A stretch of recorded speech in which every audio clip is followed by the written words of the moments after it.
Hello everyone, I hope you all are doing great. Welcome back to our new chapter on accents in French.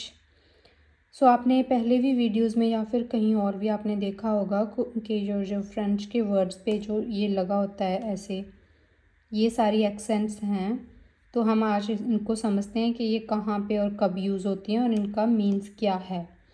सबसे पहली हमारी accent जो है वो है acute accent and it only comes on E. ये जो acute accent है जो ओनली ई पे आती है और ये कैसे होती है, ऐसे आप देख सकते हैं, ऐसे होती है। ये हाई पिच साउंड क्रिएट करती है। फॉर एग्जाम्पल, यहाँ पे मैंने एग्जाम्पल ली है, एले फोम। It creates a sound like, ये ऐसे साउंड क्रिएट करते हैं जैसे हम we climb the ladder, means ये हाई पिच साउंड क्रिएट करती है। एले फोम। जब आपको इसको रिपीट करेंगे ना, एले फोम, सो आपको खुद भी इसकी जो प्रोनाउंसिएशन है उसमें आपको फील होगा कि ये एक हाई पिच साउंड है। तो नेक्स्ट एग्जाम्पल ली है मैंने, ऑन शॉन्ते। It means nice to meet you. ऑन शॉन्ते। It creates a high pitch sound on शॉन्ते।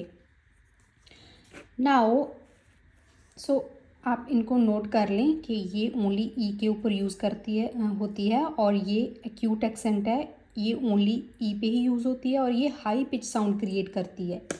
एलेफों, on शॉन्ते, और भी कई सारी एग्जांपल्स हैं। तो नेक्स्ट है हमारी ग्राब एक्सेंट। ये इस तरफ से आती है, ऐसे, ये हम इस तरफ लाते हैं, ये हम इस तरफ लाते हैं, लाइक ये है लो पिच साउंड। ये लो पिच साउंड क्रिएट करती है और ये इनमें से लेटर कौन से यूज़ होते हैं, ई, ए, यू, ये इन तीनों पे यूज़ होती है। फॉर एग्जांपल त्रे। ये लो पिच साउंड क्रिएट करता है, त्रे, और ये ई के ऊपर यूज़ हुई यहाँ पे। नेक्स्ट है एप्रे। त्रे मीन्स वेल, त्रे मीन्स वेरी, वेरी। एप्रे मीन्स आफ्टर, एप्रे। ये लो पिच साउंड क्रिएट करती है, ग्राब एक्सेंट। नेक्स्ट है हमारा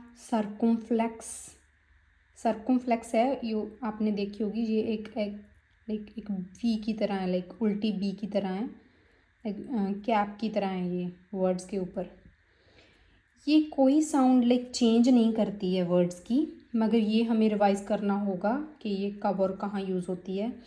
ये यूज़ होती है A, E, I, O, you, इन सब पर यूज़ होती है। ये कोई साउंड चेंज नहीं करती ये, मगर for to respect the language, because ये लैंग्वेज में यूज़ होता है तो हमें ये यूज़ करना है जब भी होगा इसका यूज़। फॉर एग्ज़ाम्पल, इसका यूज़ हो रहा है गातों पर, गातो, साउंड तो नहीं चेंज हुई, मगर वर्ड्स में, फ्रेंच में, गातों में ए के ऊपर ये यूज़ होती है, गातो।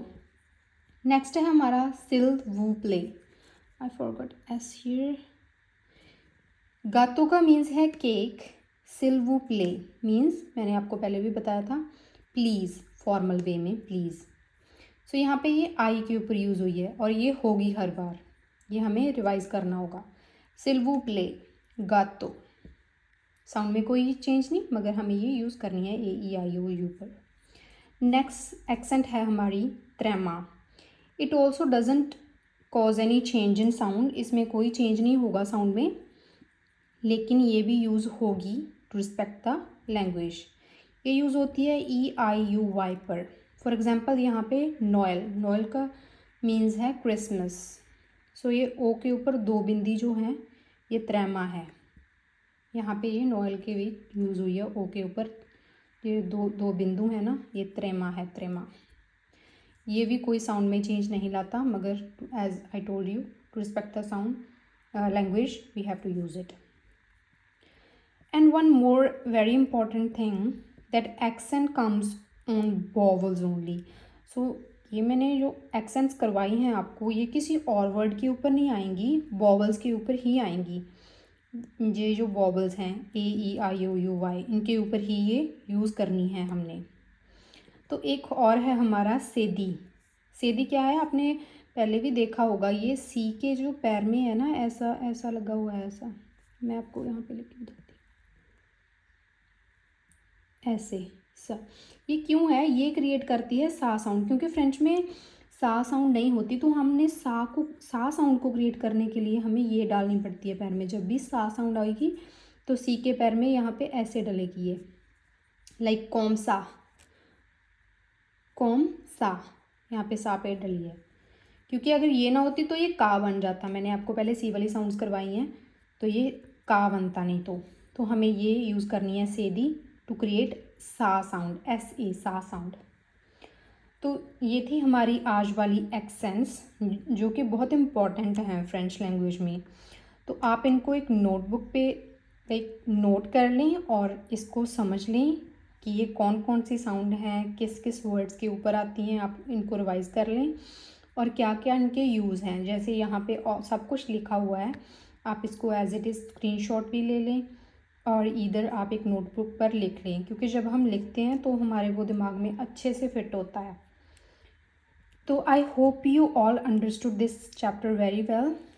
अगर आपको कोई भी क्वेश्चंस हुए तो आप कमेंट में बता सकते हैं, और अगर आपने पहले वाली वीडियोस नहीं देखी, बिल्कुल शुरुआत से वीडियोस डाली हुई हैं, आप वो भी देख सकते हैं। और नोटबुक पे मेरे साथ मैं हर रोज़ 1 या 2 वीडियोस डालती हूँ, तो मेरे साथ साथ आप प्रोग्रेस कर सकते हैं day by day in learning French. और हम TCF TEF तक की तैयारी हम यहाँ पे करेंगे। तो thank you so much for watching till the end. I hope you all understood very well, and please note this down and practice daily. Practice makes a man perfect. Thank you so much and have a great day, morning, evening, whatever it is.